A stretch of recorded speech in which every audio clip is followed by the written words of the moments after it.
4,370,000,000 naira only is for statutory transfers.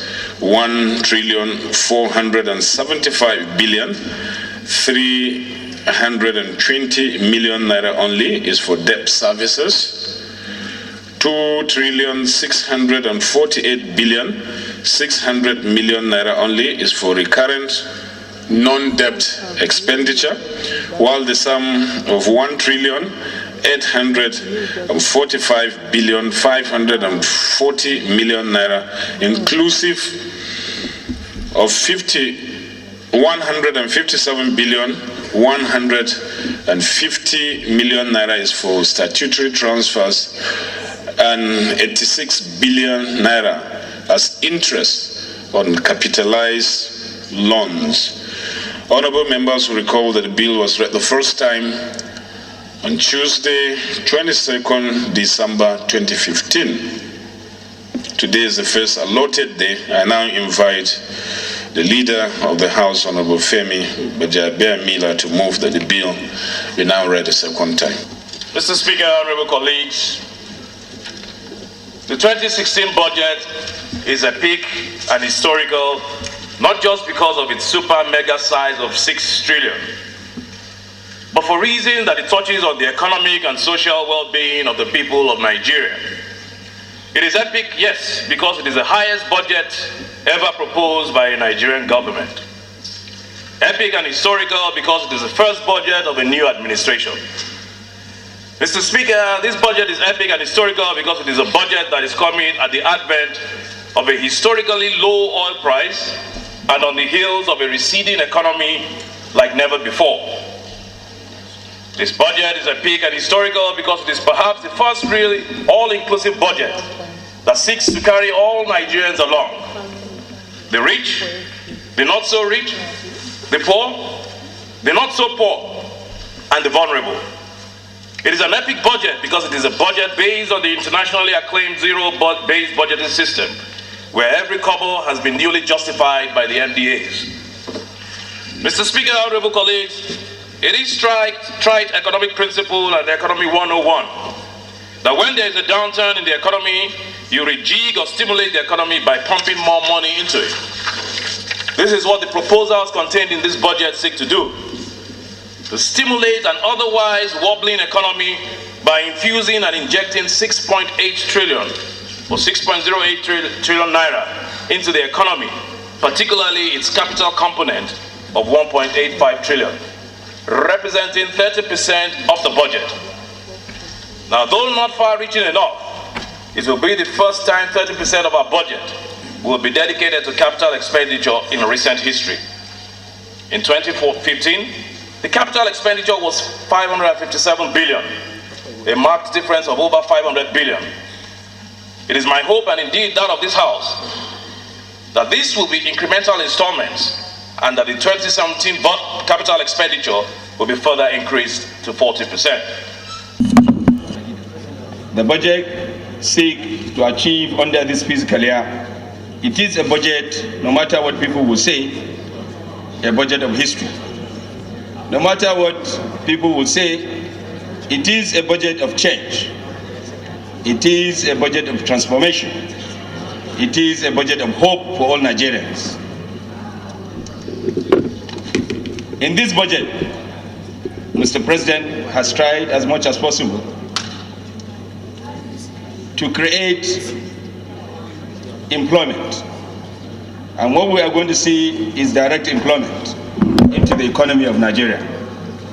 When you look at the employment of 500,000 teachers that will be done in order to facilitate learning environment for our children, and the 300,000 microcredit program that will be done to support women.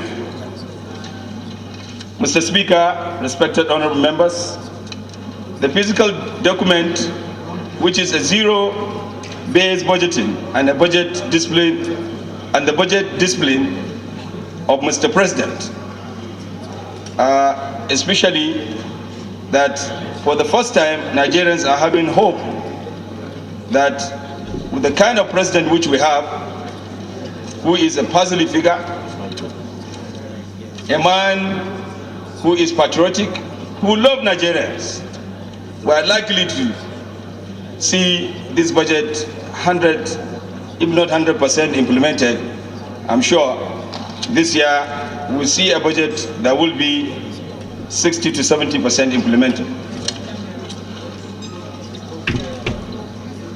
Mr. Speaker, honorable colleagues, I want to call on my honorable members to please support this budget.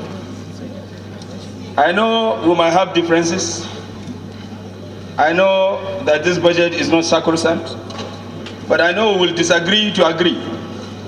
And I know at the end of the day, because we are here for the people of Nigeria, we will support this budget and ensure the passage of this budget. Distinguished my honorable members, in view of the competent hand Mr. President has to turn around these socio-economic fortunes of this country, I would like to solicit for your cooperation, the cooperation of this assembly, to be part of the epoch reinvigoration of Nigeria by Mr. President, especially in the area of diversifying our economy, in improving the security situation of the country, in the prudent management of the available resources, and the ongoing fight against corruption. Let me advise my honorable colleagues that when we break out into committees, there are key areas which we need to look at that would help this budget. Especially that I hear from my colleagues who have spoken earlier on that they have worry on the issue of borrowing. There is nothing wrong in borrowing. The only thing that is wrong is putting that borrowing into an area that is not productive. But I know there are areas that we can look at committee levels, especially areas that has to do with the reduction of cost of governance. I want us to look at the ministries in terms of overheads and the operational costs which is being spent. And I'm sure these are areas where we can save some money so that we can reduce the cost of our borrowing. I also want to add that we need to also look at the issue of the riverine, that is the river basins, and the issue of agriculture, especially that we are saying that we want to diversify the economy. The money being allocated to this area is an area that which we need to look at, and I'm sure we need to do more for the betterment of Nigeria. Finally, I urge all Nigerians to trust and believe the present administration, led by Mr. President Muhammadu Buhari, for a better tomorrow for all of us. Thank you and God bless.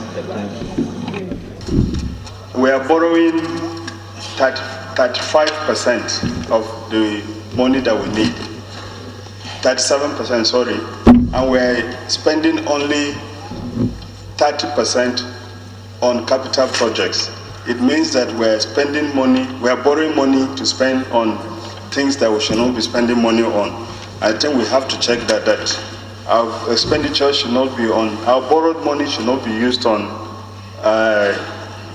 recurrent. But I want us to keep in view our commitment to the people, which is that as representative of the people, we must always put the interests of the people first.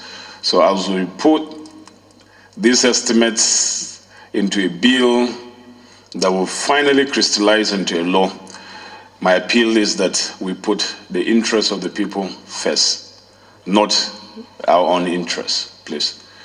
So on that note, I'll put the question, and the question is that the bill be now read a second time. Those in favor of the motion say aye. Aye. Those against it say nay. The ayes has it.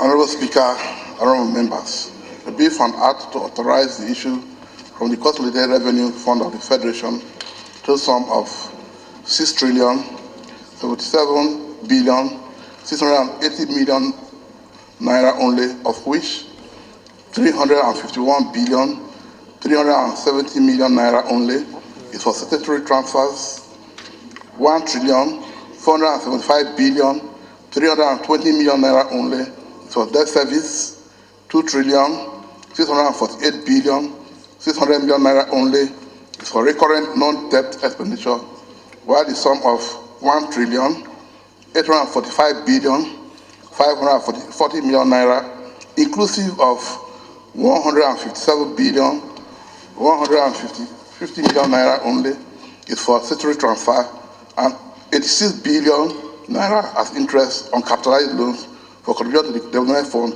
for capital expenditure for the year ending on the 31st day of December 2016. Second reading.